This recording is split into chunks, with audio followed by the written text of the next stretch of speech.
Okay, hello everybody. My name is Kevin. I'm the training coordinator with the Association of State Floodplain Managers, and I'd like to welcome you to our event today. We're going to be talking about reimagining flood risk management in the age of AI. So we've got a really interesting topic for you today. We're going to get into it here shortly, but before we start, I just want to let everybody know a few administrative reminders. Number one, we are recording this and it's going to be, I think, published on the AI Subcommittee webpage. So if you miss something or if we're moving too fast, you're trying to take notes or something, this will be available to reference later on, just so you're aware. It is eligible for continuing education credit for CFMs. So if you are a CFM and you're looking to get that credit, we'll issue you a certificate of attendance. We'll be emailing that out in about a week. So just keep an eye on your inbox and you'll get that certificate. And if there is any other promised follow-up from this, you'll get that as well. And then last note, we are going to leave some time, hopefully at the end, for a question and answer period. If you have questions, please put them in the Q&A area of the Zoom interface here. There's a chat window as well, but if you could navigate to that Q&A for your questions, that just helps manage the questions as they come in a little bit more easily than the chat panel does. So, um, the last comment just on the time, we're going to wrap up right on time today. It'll be, I guess, 2 p.m. Central, 3 p.m. Eastern. So just want to let everybody know we're going to have kind of a hard stop at that time. But without any further ado, I want to turn it over to Richard Passarelli, and he's going to talk a little bit more about some academic research, the topic today, and introduce our speaker. So, Richard, take it away, please. Great. Thanks, Kevin. So today's presentation, we're lucky to have Professor Ibrahim Demir of Tulane to present on some on-the-ground practical uses of AI. And this is part of our ASFPM AI Subcommittee new academic outreach initiative. So one thing that we've noticed over the past year, I'm sure everyone has, is that the pace of AI, ML development has just been moving at such pace. And oftentimes it's hard for practitioners on the ground to keep up with all the great and creative stuff that's coming out of academic labs, tech labs, things like that. And as a convening entity, ASFPM has a lot of ability to connect the dots between players here. So we're trying to leverage that position to be able to make these connections of grassroots efforts of what are the problems that need to be solved with what is the technology that is available currently. And I think you'll get a preview of that today. Part of the scope of our outreach initiative is, first and foremost, network building. A lot of times academics are more in the academic conference sphere of highly technical presentations, and there's some overlap, but we want to increase those ranks a little bit and make those ties stronger. Webinars and training like this are really important to get word out and help make those connections. So this is sort of a trial run. And we do want to convene some research workshops. Those are sort of in the works of, what are gaps and future opportunities between the problems that people see on the ground with the capacity to solve them with current technology. We often, through our policy committees at ASFPM, get the opportunity to comment on legislation, new policies and programs from the federal and state levels. So bringing AI researchers into those dialogues with our committees is part of the effort. And then lastly, we would love to get into scholarships and fellowships where folks who are interested in the floodplain management space and AI can learn those things jointly together at university and also get a chance to work with ASFPM directly as sort of in-house guidance. So if any of the stuff that I just talked about sounds interesting, please feel free to reach out to me, whether you are an academic or you know some folks who might be interested, and we can put you in touch with the right people and keep you abreast of all new developments. Lastly, I'll just make a pitch that the abstract deadline for ASFPM, the national conference in 2026, got extended. So it's open until December 1st due to the federal shutdown. We would love some more proposals from AI researchers in academia, just to, again, help bring everyone up to speed on what's going on out there. So this is a great way to reach on the ground, state and local officials. It's also a great way to get ideas of new problems to be solved from those officials. So we can direct you to the website for that. But the opportunity is still available to submit. And with that, I will introduce Ibrahim. So Professor Ibrahim Demir is the Michael A. Fitz Presidential Chair in Environmental Informatics and Artificial Intelligence at Tulane University. He's also professor in the Department of River and Coastal Science and Engineering and a member of the Tulane Bywater Institute, which makes me jealous because I live in Boston and New Orleans is a lot warmer. He's leveraging cutting edge artificial intelligence and data science techniques and developing innovative informational systems, notably creating AI assisted early warning systems and digital twins for various disasters. His research is widely recognized. He's got about 230 peer-reviewed citations and is leading the Hydroinformatics Lab down at Tulane, focused on intelligent disaster analytics systems and augmented and virtual reality for environmental science. He holds a PhD from the University of Georgia and serves as the chair of the International Joint Committee on Hydroinformatics. Today, he will be doing a presentation called Reimagining Flood Risk Management in the Age of AI-Augmented flood education, communication, and decision support. So really, how is AI helping us bridge these two worlds right now? We thought this was a great topic to kick off this outreach initiative.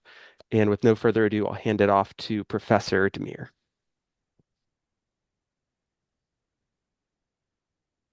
Thank you. Thank you, Richard. So let me share my screen quickly.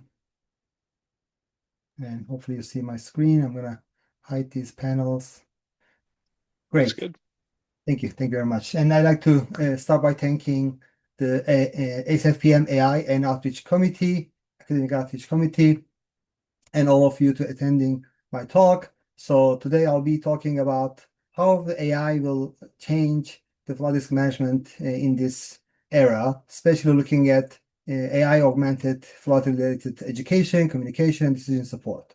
So I'd like to start by acknowledging my research team, where we have students from all different levels, from PhD to master's and undergraduate levels, as well as researchers at the faculty and postdoc level. We have many active projects focusing on environmental challenges, disasters, public health, education, and engineering, and applying cutting-edge artificial intelligence, informatics, and data science techniques in this field. And many of our partners and sponsors are visible in this slide as well.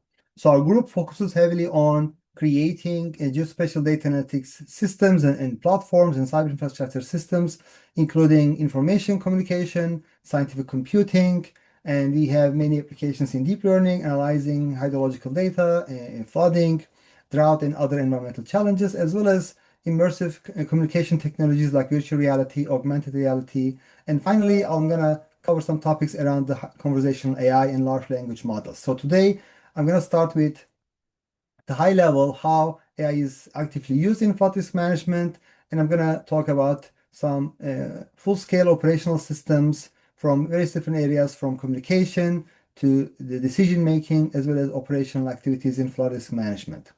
So let's start with the AI revolution, especially when you think about the developments or improvements we've seen in the last 3 years.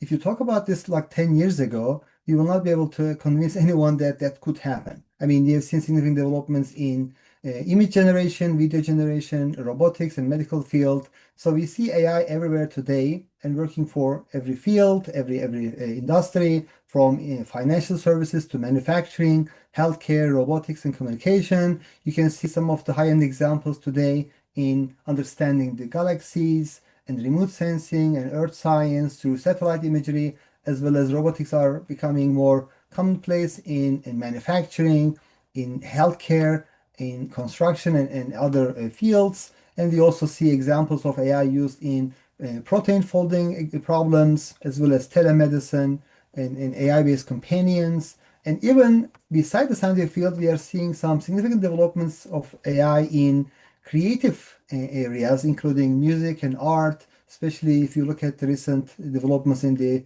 AI-based image generation and video generation, you'll see significant progress happened within the last 3-4 years. So our team, starting from our early days of flood risk assessment, we have been in AI over the last 25 years.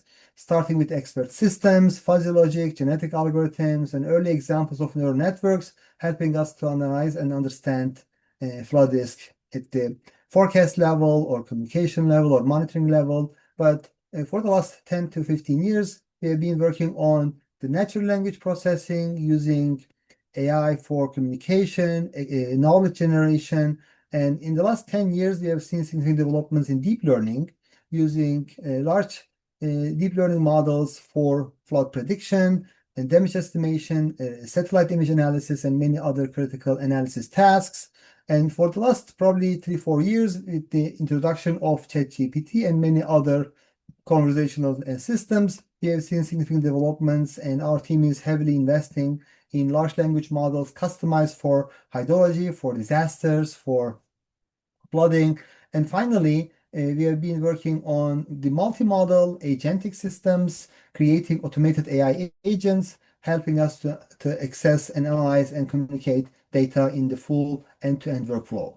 So let's see where we are right now and where the flood risk management change, how it's going to evolve over time with the developments in AI. So when we think about overall flood risk management, from monitoring to analysis to communication and operational work, those are the four core areas that we will see significant improvements with AI. And at the high level, when we think about the flood monitoring, we are seeing examples of edge computing, where AI analyzing data on the edge, on the sensors, and then only transferring data that is relevant, that is important, rather than sending all the data with all the values. So the edge computing help us to real-time analysis of the data on the source and then communicate and transfer only the relevant data. Similarly, data vision is another field. We see AI helping us to integrate data from diverse heterogeneous sources, making it easy for us to integrate the metadata and data together in one centralized system. Similarly, we have seen examples of AI used in data augmentation. Our team designed several AI systems that helps you to improve the data quality, quantity, as well as accuracy, both in the temporal scale as well as geospatial scale. So increasing the frequency of data, for example, for rainfall, we can increase the rainfall data between different rainfall frames that most radars can measure, for example, 5 minutes or 10-minute intervals. So we can increase that to 1 minute or higher resolution. Similarly, geospatial resolution can also benefit from these super resolution models. And finally, the data processing, cleanup, and many other pre-processing steps can be handled by AI as well with limited effort. So this is the overall picture in flood monitoring. Similarly, in forecasting, our team designed some of the early examples of large LSTM or other deep learning models, improving the accuracy of forecast with better lead times. Similarly, we have models that can analyze satellite imagery to understand the flood extent, as well as other satellite image analysis for risk assessment and others. And looking at the risk impact and the recovery, we have seen examples of satellite-based imagery analysis with AI, understanding the number of vehicles or buildings and the citizens in the flood scene, or overall damage individually at the community level. And finally, we have seen AI systems that can helping prepare mitigation strategies and plans. And in the communication scale, our team designed several digital twin systems on the web, on mobile systems, as well as in virtual reality and holographic environments. And that's critical for public awareness and educating and training the workforce.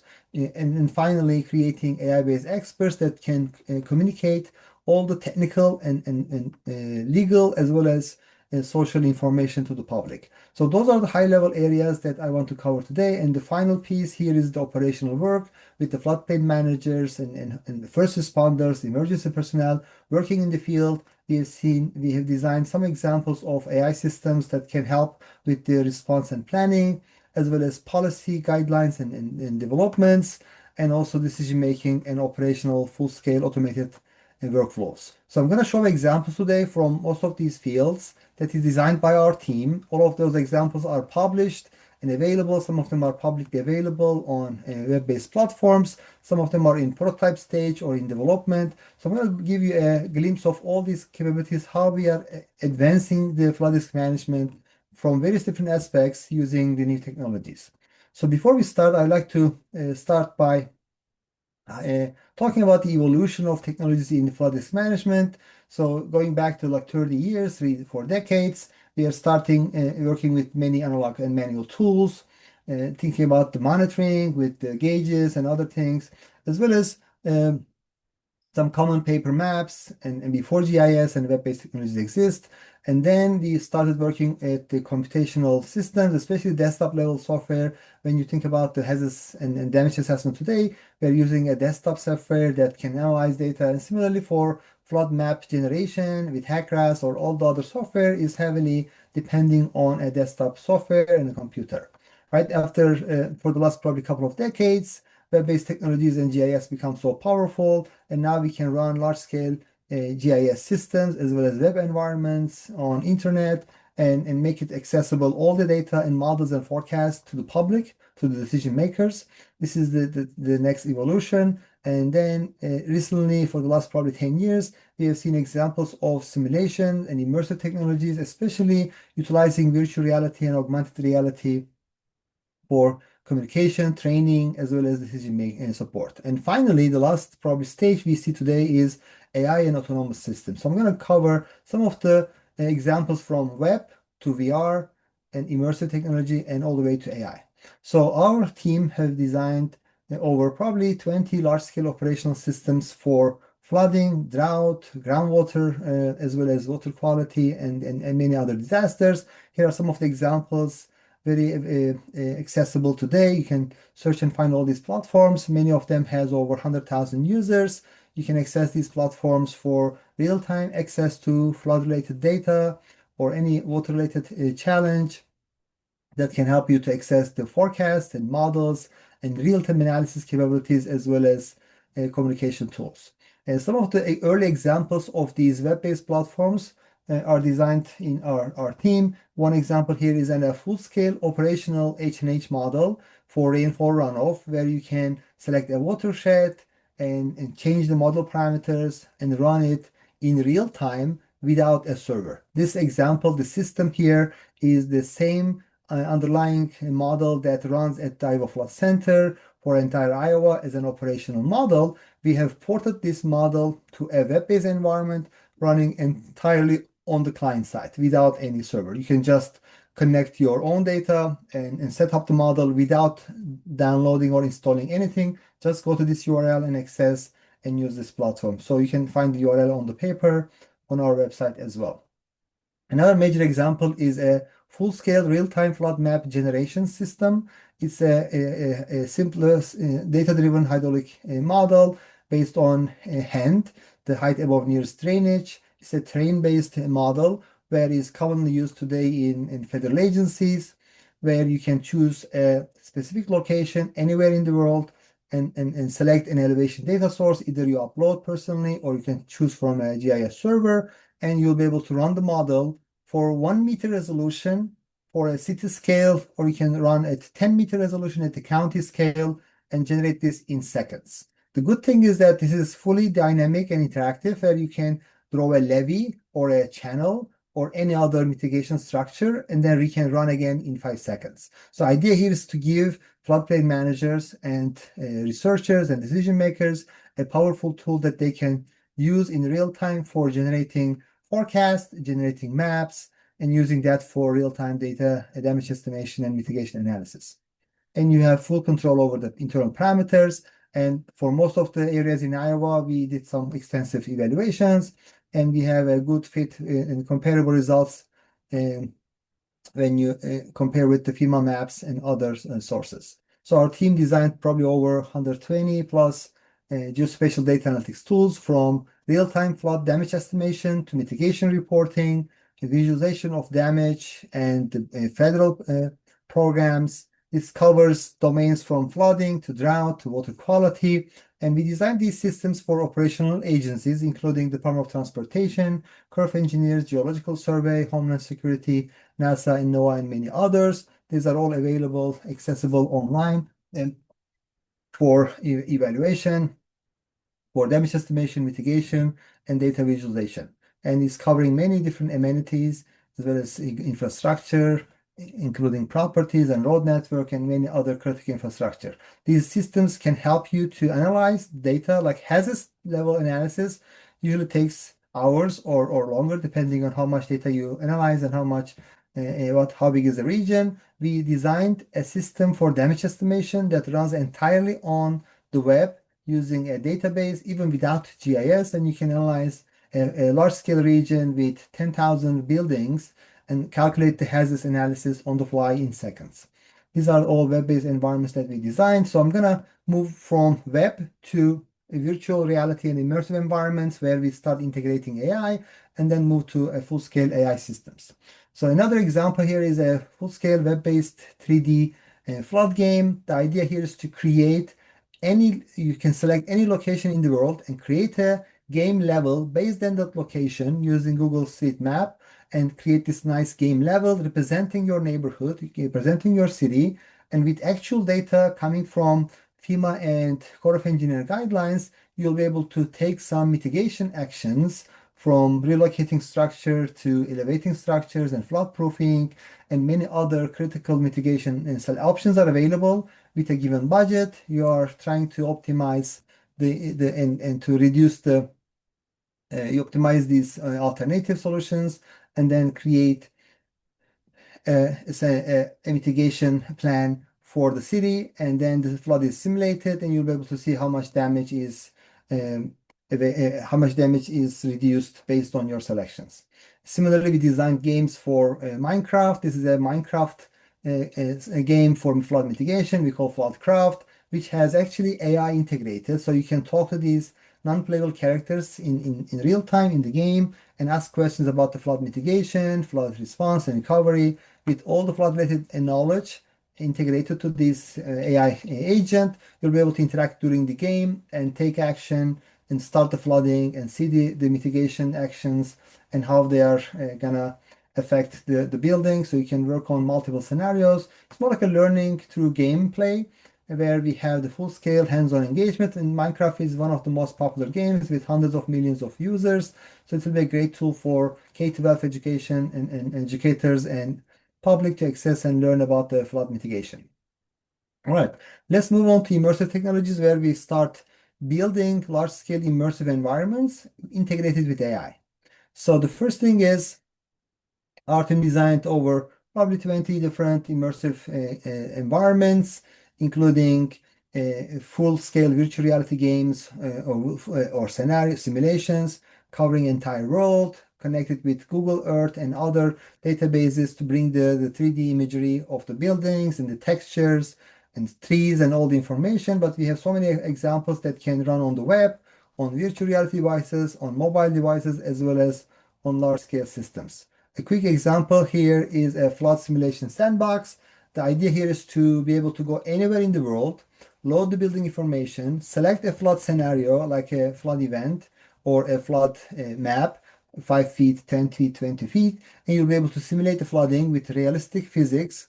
And you can see the roads, how the water is draining in the system and reaching different parts of the neighborhood. We also have crowd and traffic simulation, so you'll be able to control the traffic and routing, as well as interact with the crowds on the road, so you can talk to people, and also have AI agents that allows you to interact with people with the flood knowledge or just general public, and you can simulate a crowd as well as public reaction to these events. And it also connects with the damage estimation through hazards, as well as you can select specific flood events from the historical timelines. Another big example is a full-scale AI, a virtual reality-based flood information system where we have real-time data integration from USGS gauges to National Weather Service forecasts, as well as maps from FEMA, and where you'll be able to visualize a realistic flood event for a town. You can fly around and look at these kind of high-fidelity geographic representations with the dynamic flood visualization. You can also control the weather and access the real-time weather information as well as change weather information. You can also interact with AI through a large language model. You can analyze the data. You can say, okay, what's happening in the scene? and what should we do now? So you can send a screenshot or a view that you see from your device to an AI and ask for help. So this will help you to interact with an AI system while accessing real-time data for your communities. Another example we designed is an immersive example holographic system. This is running in Microsoft HoloLens. The idea here is to create a hologram on your table as big as you want, entire room, and you can walk around and interact with the buildings. You can see this is an example from Iowa Cedar Rapids. So one of the largest flood events happened in the history, 2008. You can see the buildings are all impacted from flooding. You can interact with individual buildings, access the hazards data, damage estimation, the demographics, and all the other critical information. This helps you to make a decision while you are seeing the building in front of you in a very physical and realistic representation.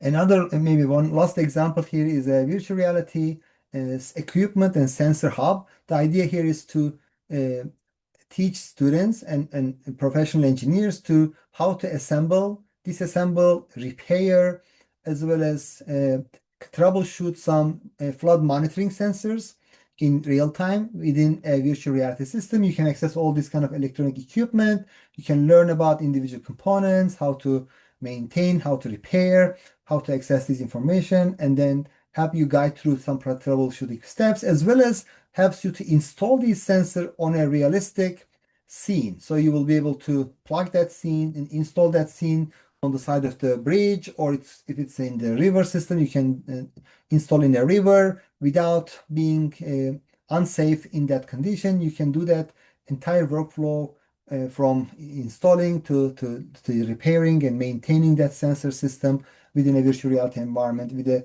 high resolution electronic components as well as all the sensor equipment. All right, so let's move on to conversational AI. So in this section, I'm going to talk about some early examples of conversational AI that we designed 10 years ago, way before the ChatGPT or other systems exist. One of the early examples, Flood AI, is designed roughly like 8 or 9 years ago, and it received some support from Microsoft, some computational support, as well as the support from Esri, and we designed an AI system using some more traditional AI technologies from natural language processing to inference and intent generation. So we create our own ontology and knowledge graph at a time, and then created this AI-based system where you can ask questions and get an answer. When you ask a question, you go through the question and divide into the intention of the question, the location, the time, and the other components, and then create an answer based on actual data. So this system communicates with APIs for getting real-time information from USGS and FEMA and Nation Weather Service and answer questions in a very detailed way. And this actually received an Outreach Award from ASFPM, I think like 8 or 9 years ago.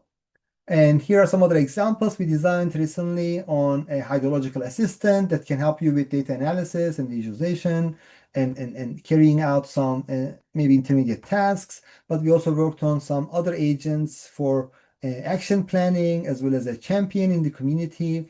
It's like more like a community person where you can interact for various different purposes. This example is designed for another environmental challenge, I think for water quality, but there's many other conversational systems that we designed for other disasters as well. Another example here is just a data analysis and coding helper for hydrological and disaster analysis. So this system helps you to write the code and execute, find the issues in your code for hydrological analysis. Designed specifically for HydroSuite, a suite of applications in hydrology for flood forecasting, mapping, and damage estimation and mitigation estimation studies. You can write this code through the AI and just evaluate the code and see the result instantly without touching your keyboard or mouse. You can just talk and explain, and you'll see things appear on your screen. Similarly, we designed a more end-to-end autonomous research workflow agent that helps you to run a full-scale hydrological or maybe flood-related study. You can say, I want to run a large-scale study for Cedar Rapids, Iowa for the last month, and then the system can access all the data from the USGS and then run a forecast study for the next 5 days using an H&H model and a rainfall runoff model, and then generate the forecast for the next 5 days and use the forecast for generating a corresponding flood inundation map. From the map that the system can run for damage estimation, connecting the map with the building and the properties, and get you a hazard level damage estimation, and then runs a HEC FIA or other methods to calculate the mitigation options as well, and gives you a full-scale report in matter of hours. And you have the full-scale study that could take potentially weeks or months by a student, can run in matter of hours or minutes, depending on how big the study is. And you will have a full-scale report or a research paper written for your specific flood study in matter of hours. And with that type of AI-based knowledge systems and agents, we designed several operational agents for agencies and organizations, including a full-scale Hydro Assistant with the forecast focus. So we designed the system to support NOAA River Forecast Centers, that the system can access all different models from different sources and federal and state level, as well as it can run models on the fly and generate results for you. So this is mostly focusing on flood forecasting. But I would like to get deeper into the autonomous AI agents, and we designed several systems that can support flood risk management workflows real time, especially thinking about how a floodplain manager operates. So I'm gonna show you some examples and how we can help augment the skills of flood risk managers, give them some powerful tools, and helping them their daily workflows and minimize the repetitive tasks for them, give them more time to do more advanced activities. So we designed a full-scale floodplain manager AI system. This is mostly focusing on creating an AI-assisted floodplain management dashboard with significant AI investment and involvement in the system. So the system handles everything from full-scale AI-based floodplain manager experts focusing on different parts of the spectrum. I'm going to show more examples here, but also we have an AI-supported flood zone lookup and viewer, and same as flood scenario viewer that allows you to access different data analytics capabilities for analyzing your property and the neighborhood. We also have a system for helping public submit the permits and also pre-screen applications as well as elevation certificates. But the system also looks from the perspective of the floodplain manager or the floodplain management office, where you can manage these permit applications and pre-screen applications. You can approve, analyze, and handle this process entirely fully automated. You can just look at the results and approve and review whatever the AI generates for you as a summary, as a missing points. So here are some examples. So we have 4 core experts focusing on flood zone analysis, from classification to FEMA maps and high-risk area assessments.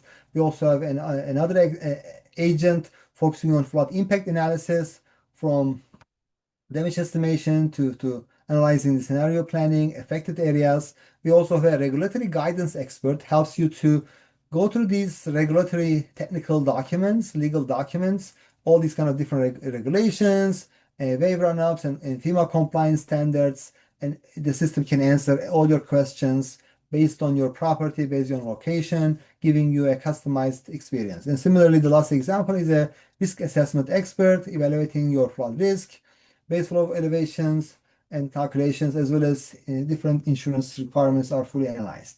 We have these systems focusing on flood zone lookup. You can put your address, you can get your flood zone, connected FEMA servers, and also we have an expert that can explain what this means, what you should do next, and handle the rest of the process. Similarly, we have additional tools for visualizing your flood risk in the area, looking at different flood maps from state and federal sources. Also analyze the impact on the community, connected with the property data through text assessors. You'll be able to analyze the individual property as well as entire neighborhood to look at the overall flood damage.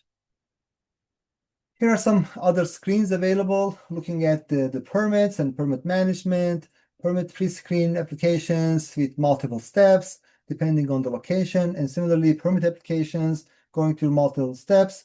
AI will handle those submission process, analyze the submission, and report some warnings and alerts, to the person, and then any missing components and documents and information or mismatch is caught directly with AI. Similarly, the elevation certificate verification is also, these are some of the early examples. We are working directly with floodplain managers to extend the system. If you're interested to be part of this pilot program, as well as give us feedback as we are shaping this AI-based floodplain management platform, please reach out to me. I'll share my email and information in the last slide. But we are looking for getting feedback and working with you to create a powerful tool for floodplain managers to utilize and support communities, especially for communities that they cannot afford to have a floodplain management office or staff. These systems can help them to at least handle some of those workloads while training some new first responders. Our team designed also a full-scale floodplain manager education system that goes through the same FEMA certification process and training. And our system can help you to get the floodplain manager certificate as well as other trainings for this role. So our system can help both workforce development as well as augment your skills and capabilities for floodplain management in your communities. And this will be probably a very affordable way of accessing all these knowledge and capabilities in seconds from a web-based interface. And the system can potentially work with smartphones and other devices without any interface, just by talking as well. And here are a couple of examples that people can directly ask for a location and their flood risk, and they'll be able to get that information. That our system connects to FEMA servers, grabs the map screen from there, and then analyzes that map with the legends and all the technical information, and analyze this and interpret this for the public, for the person asking. You can directly chat within the system, as well as use our dashboards to go through some more visual experience as well. Right, so with that, AI definitely is just one example of how AI can be used in public service in different operational roles, from floodplain management to water quality expertise, as well as emergency response and many other engineering fields. We are seeing AI is redesigning, restructuring many fields, including flood risk management, where AI bringing us some new capabilities for integrating real-time data, analyzing the data, as well as communicating data back to public and technical users.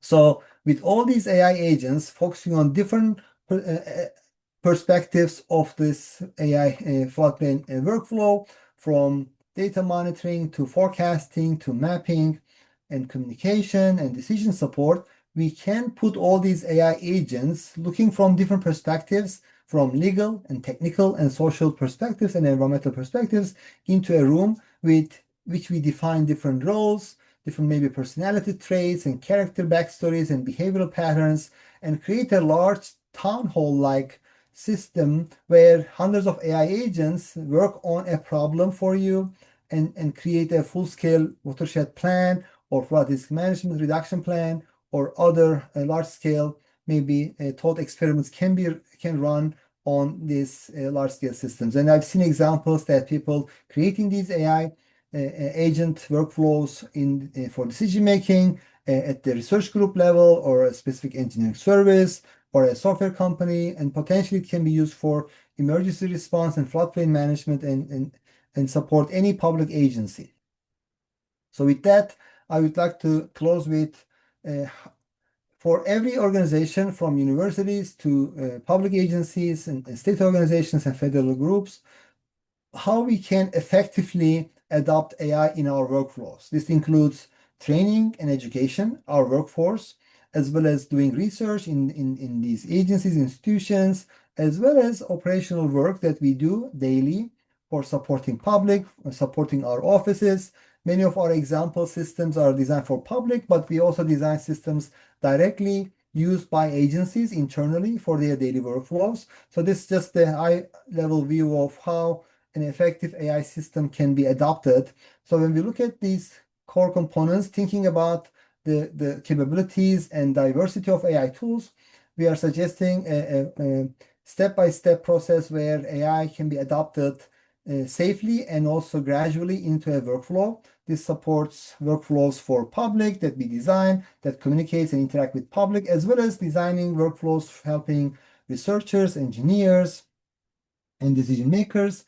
So the first step is AI literacy and awareness. So for every institution, we have to start training our own staff and people in our teams to be aware of what's possible, what's available through AI, and what's the limitation of AI systems. So we have to understand the limitations and capabilities of AI and extensively so that we can communicate this information to our service members. The first step is to improve the AI literacy in our organizations. And this could be done through educational activities and outreach activities. And as ASFPM is doing through these academic outreach work groups, I suggest you to be involved in these groups and hopefully learn about the AI's capabilities and limitations for your daily workflows. Next step is for AI adoption. So we have to start with existing AI tools and start using those and see what is working, what's not, what are the limitations, what AI is doing well, what AI is not doing well, and what type of maybe improvements that AI needs to be able to support our daily workflows. The third step is to work on some custom AI solutions designed for our own needs. And as examples I've shown today, we have systems supporting floodplain managers, we have systems supporting water quality expertise, and many other these systems require custom data, custom knowledge base, custom behavior, custom structure. So it's not that you cannot just ask everything to ChatGPT and get a good answer. You need systems custom built for a specific field, for a specific profession, and for a specific workflow.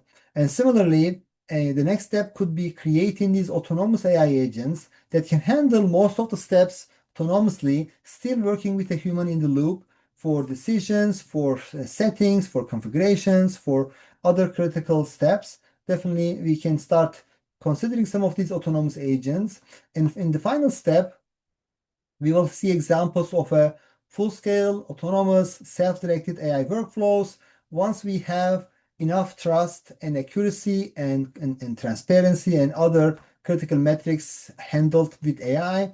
We'll see more and more systems will be fully AI enabled and autonomous, and then we have the full trust in most of these systems at some point, and then you'll be able to use those systems in your daily workflows. Maybe you can dedicate 10, 20, 30% of your daily tasks to this self-directed AI, but you can still handle most of your work and then be more efficient and effective in your daily workflow and support your customers and people in public more effectively and efficiently. So, but we don't need to necessarily follow this entire process. But the idea here is that you might be maybe already in the step 3 or 4, but some of your members in your team could be still in the step 1. So this is not a one direction flow, but it might be a parallel flow of maybe adoption. Some of your members will be in step 1, while some of them already in step 3. Some of them might be already considering or planning to adopt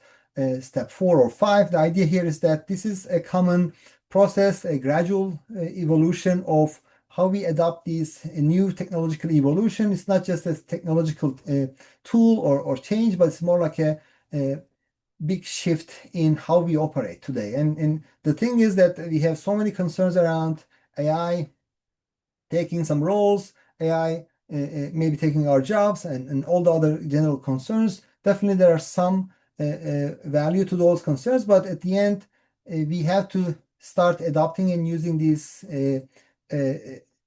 very powerful new tools and capabilities to improve ourselves, to be more competitive.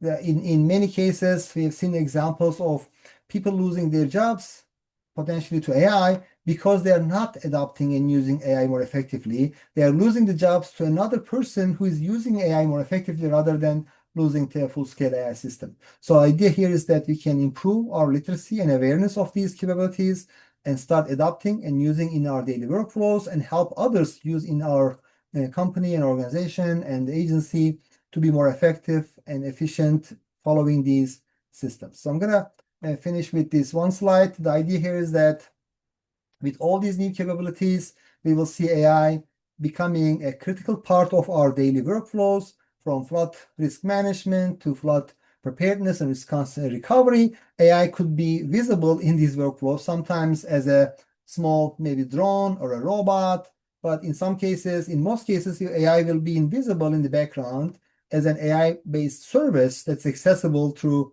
internet or your device or some common workflows. So AI will be everywhere. It's just almost inevitable, but the idea here is how we can benefit from this and how we can stay competitive in this new era of AI in flood risk management. So I'm going to stop here. Thank you very much, and I'll be happy to answer any questions. Thank you. Okay, wonderful. That was awesome. Thank you so much. We have one question in the queue right now, and I want to encourage people. We do have a few minutes on balance here at the end. So if you do have any questions about anything you see today, just drop it into that Q&A area, and hopefully we'll take a couple here. But Salman is asking, does AI compute data in 2D? So forgive me if you answered that already, or I'm not sure what to make of that Sure. question necessarily, but Yeah, I mean, definitely, I assume it might be in the area around 2D, 3D modeling for flood mapping versus it might be related to the virtual reality systems. So I can answer from both perspectives. So definitely AI-based models that we use today, especially if it is depending on deep learning studies, the idea here is that we can use AI for these deep learning models to analyze 2D data, 3D data. In many of our examples, AI was used in flood forecasting or mapping using mostly 1D data for forecasting. But for the mapping, we were using 2D data sets, geographic data sets for the analysis. In virtual reality, we are running some hydrological simulations for simulating the water. So definitely there is some 3D effect, but we were not using heavy AI on those sites. So definitely AI can be used in many levels, 2D or 3D, but in most of these examples, we are not using AI in 2D or 3D. And APIs, so most of our systems that we communicate, damage estimation or forecasting, and many others are connected to APIs where you can access from existing and published systems. For the AI-based solutions, so these are mostly at the research stage and prototype stage, and they are fully operational and available. But since running a system like this can require some investment and cost, we are not publicly opening the entire system, especially supporting entire US or a specific state. Definitely this requires some arrangement with a public agency that we will be happy to deploy to their infrastructure and they can serve the public. But in many cases, we are happy to partner and work with you at the county scale or city scale or state level to deploy these systems in your infrastructure, or we'll be happy to deploy to continue running for our infrastructure. Definitely, we need to work directly with these agencies to bring some custom data available at the state level, because we can bring the federal level data easily, but if the state has unique custom flood inundation maps or monitoring stations, we'll be happy to connect those as well. So I see I'll continue answering okay. questions through the question and answer, but there's more questions coming from the chat as well. Probably I'll look both sides. There are some in the chat. I see that at least one of the chat questions came over into the Q&A. So, Okay, um, I'll continue answering from the Q&A first, and then I'll switch to the chat as well. So how can we get more information on the AI-assisted floodplain management software? So we already have two papers submitted, and it's already available as a preprint for free. So you can just search my name and go to my Google Scholar page or our website. I think I can share my last slide again and to showcase that. But you can also put in the chat my website and URL. And definitely you'll be able to access those information, but you can also contact me if you have more information and I'll be happy to explain and demonstrate directly in real time to you as well. But definitely it's available on the papers. All right, next question. Part of AI awareness has been impact on communities. Yeah, so definitely there's a concern in general about AI, how much data and how much water AI is using, how much probably electric the energy is AI using.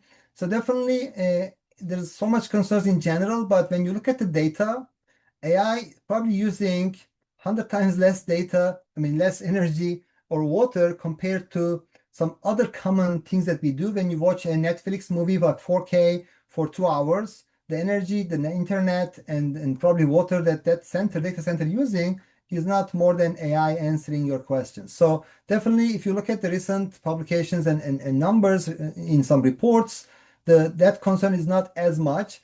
And in the beginning, AI definitely use a lot of energy for the training, but for question and answer, especially for inference step, where you ask questions, millions of questions, it's not different than asking a question to Google and getting an answer from a search engine. So it's not really that much.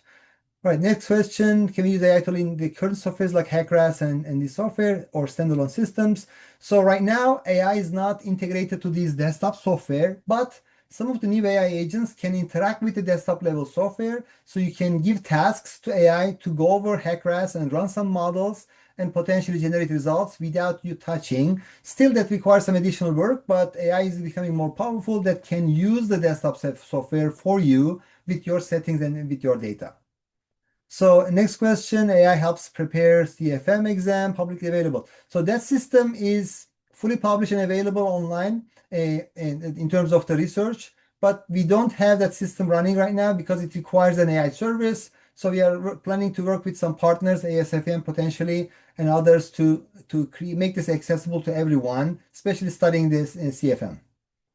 So the modeling right now, our system integrates existing models, also converts existing large-scale models to web environments. So we don't necessarily create new models for coastal flooding or hurricanes, but we'll be happy to work with existing coastal flooding and hurricane models that we can integrate to our real-time system, and you can ask questions and get an instant answer. So I'm going to continue with the questions in the chat. I see the one here. Oh, these are the emails and stuff. And one of them is already gone. Okay, I think we answered most of the questions. I can put the slide quickly again to see my website and I can maybe copy from there and put it in the chat as well. One second. Let me put my current website, and you can also Google it, Google us as well. And I put my website in the chat. Also, I think my email is already added by Kevin. Thank you. So please email me for any question. If you want to pilot our system, if you want to provide feedback, help us shape the system for your needs and for overall ASFPM and the Floodplain Manager needs, I'll be happy to meet with you and go over and work on some collaboration as well. Please reach out to me for any questions and check our website for our publications and research. We have so many active research right now in AI that could hopefully help create regional systems and state level systems, as well as we work directly with county level and state level agency organizations to create custom solutions as well. Thank you. Any other question, comments? No, I think you handled them all. Great. So with that, we'll wrap up a couple minutes early. A couple reminders. We did record this, so we'll distribute that. We'll distribute Ibrahim, your website. We'll distribute a Great. link to that when we send out the certificates of attendance. So everybody, it's going to take about a week to turn those around, but keep an eye on your inbox, and we'll be sending all that material directly to your inbox that way.